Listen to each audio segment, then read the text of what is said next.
the end of this tunnel is the treasure," said Nigel Carson. "Well, I've always liked a good secret tunnel," said Duncan Good, "especially one that leads to buried treasure." "You weren't laughing when you both realised how much we'll all be worth when we find it," Nigel snarled. "Sorry, Nigel," said Duncan. "We're just a bit hyped up, that's all." "We don't have much time," said Nigel. "Let's just get on with it." "Just a few metres beyond this point, you reckon?" "That's right. According to Ben's computer model, the treasure chamber's not much further along the tunnel. 10 metres tops." Duncan looked at Ben Seddon. "Fair bit of digging."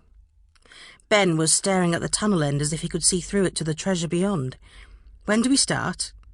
"Soon as you can," Nigel replied. "I've arranged for picks, shovels and a wheelbarrow. There are some heavy-duty lamps as well." "Well, come on then," said Ben. "What are we waiting for?" Nigel told them where the equipment was, and the two men set off back up the tunnel to fetch it. After a while, when he was absolutely certain he was alone, Nigel took a small object wrapped in chamois leather out of his jacket pocket.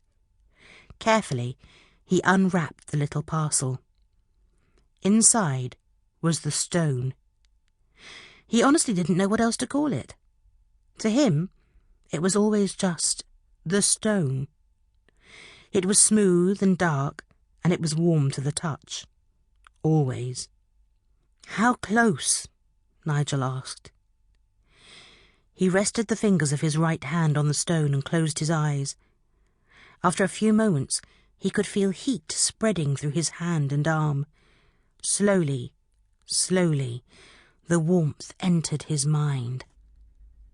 "Very close." "What will I find? What is it?" "Treasure."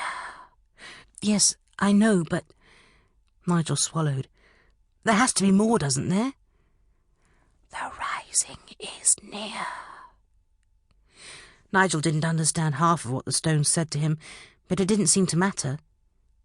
Yes, it sometimes felt as though he was going mad and there was nothing he could do to stop it. But no, he wouldn't have stopped even if he could.